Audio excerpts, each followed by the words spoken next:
Isra'ila ta sanar da kaddamar da wani sabon hari a Tehran a yau Asabar ɗin nan, a daidai lokacin da yaƙi na yankin gabas tsakiya ya shiga mako na biyu, kuma farashin man fetur ya karu tare da fargabar durƙushewar samun wadatarsa a faɗin duniya. Yakin da Amurka da Isra'ila suka kaddamar a ranar 27 ga watan Fabrairu ya tunzura Iran wajen mayar da martani akan ƙawayen Amurka na yankin, inda shugaba Donald Trump na Amurka ke cewa miƙa wuyan Iran ba tare da wani sharaɗi ba shine kaɗai mafita a gare ta. Sai dai da sanyin safiyar yau din nan an yi ta samun jerin hare-hare ta sama a birnin Kudus da kuma biranen Gulf da Dubai da Manama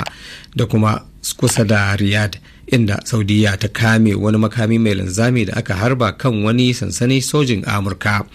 a yayin da sojin Isra'ila suka sanar da cewa an kai wani hare-hare kan cibiyoyin gwamnati a babban birnin kasar Iran. Kuma hotunan da kamfanin dillancin labarai na AFP suka nuna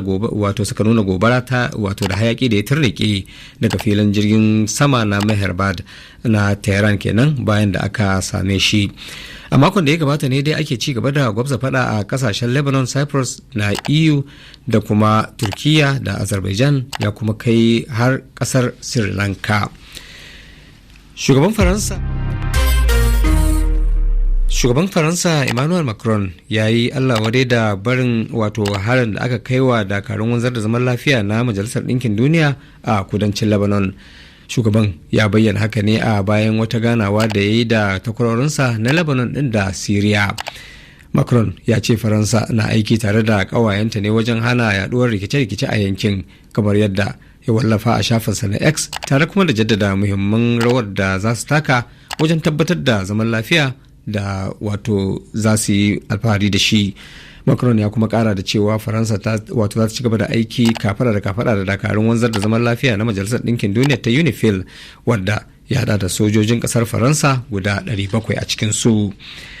A ranar Juma'ar da ta gabata ne Pakistan ta kara farashin man diesel da na fetur da kusan kashi 20 cikin 100 a sanadiyar hauhawar farashin mai da ake samu a sakamakon rikicin Iran. A cikin wani sakamakon sakon faifan bidiyo da aka watsa a talabijin ɗin kasar, ministan man fetur ɗin kasar Ali Pervez Malik ya sanar da karuwar rufi 55 da ya shiga tarihi a kasar. Mai yiwuwa ne matakin ya shafi hauhawar farashin kayayyaki ga al'ummar kasar ta Pakistan da ke fama da talauci. Rundunar 'yan sandan farin kaya ta DSS a Najeriya ta cafke wani da ake zargin wani kwamandan kungiyar ESN ce masu tada kayar baya ta yankin gabashin kasar, da kuma wanda ake zargi da hannu wajen kai hare-hare a ofisoshin 'yan sanda da kashe-kashe a karamar hukumar Isiuzo ta jihar Enugu. A wata sanarwa da aka fitar a ranar Asabar, an kama waɗanda ake zargin ne a ranar Juma'a a unguwar Eha Amufu da kuma Umuhu bayan shafe watanni suna tattara bayanan sirri da jami'an tsaro suka yi. Majiyoyin tsaro sun ce kaman ya biyo bayan ci gaba da tattara bayanan sirri ne na tsawon watanni akan ayyukan waɗanda ake zargin. An kuma kama waɗanda ake zargin ne biyo bayan wasu munanan hare-hare da aka kai a ofisoshin 'yan sanda da kuma kashe-kashe a tsakanin shekarar 2024 zuwa shekarar 2026.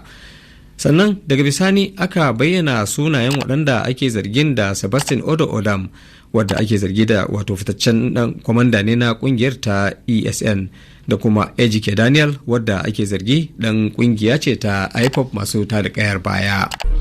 Wasu 'yan bindiga da ake zargin 'yan bangar siyasa ne sun kai hari kan ayarin motocin wani jigo a jam'iyyar ADC a Chibuke Amechi a jihar Rivers a ranar Juma'ar nan. 'Yan bindigar sun kai harin ne a kan ayarin motocin Amechi a tsakanin yankunan Ubima Uduama a karamar hukumar Ikwere ta jihar Rivers.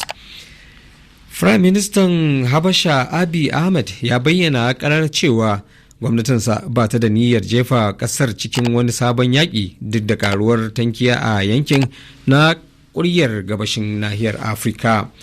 A wata tattaunawa da aka yada a jiya Juma'a, Ahmed ya jaddada cewa tattaunawar ce kadai hanyar magance matsaloli da suka addabi yankin Tigray da kuma batun samun hanyar shiga tekun Red Sea. ya ce al'ummar tigray sun cancanci zaman lafiya da ci gaba ba koma baya ga turbar lalata dukiyoyi da wato zubar da jini ba. Dangane da takaddamar da ake yi ta wato da makwabciyarta Eritrea, Abiy Ahmed ya tabbatar da cewa Habasha ba za ta harba ko harsashi guda ba akan kasashen Eritrea, Somalia da Djibouti don kawai tana neman tashar jiragen ruwa.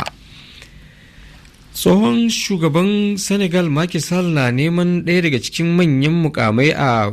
fagen siyasa na ƙasa da ƙasa, wato kujerar sakatare janar na Majalisar Ɗinkin Duniya. Bayanai dai na nuna cewa masu adawa da shi na cikin gida sun fara tofa albarkacin bakinsu kan takarar tasa, inda suka zargi gwamnatinsa da danniya a lokacin da yake kan mulki.